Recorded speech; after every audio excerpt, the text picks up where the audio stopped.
Okay, so we're going to try and show you how to do the tail portion of your Trinx board. I think the Trinx is the one with the 4 clip setup. So in this situation, you're coming in, I put the blue mark based on the idea that there's a pad on your board.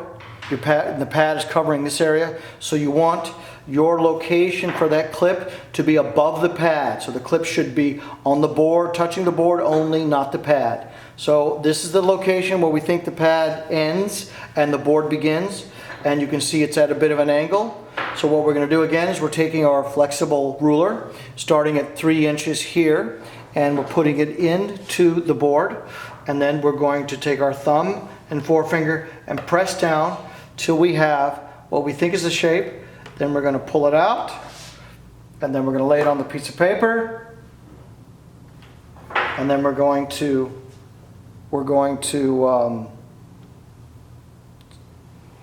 sketch it out.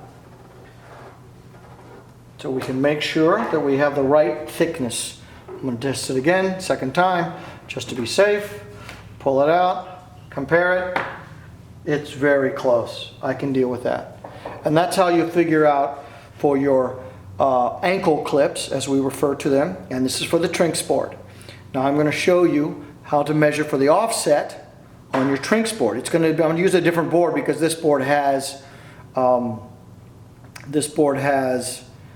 fins on it. But I mean, theoretically, you would do the same thing. You would take your piece of wood and you would lay it along the front quadrant of that particular side of the board that you're measuring, and you would make sure that it's set up so it's at the same location where the fin is going to be.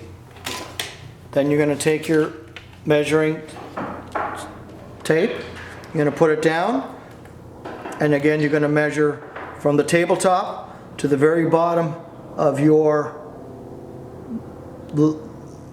ruler, and this one says 2 1/8.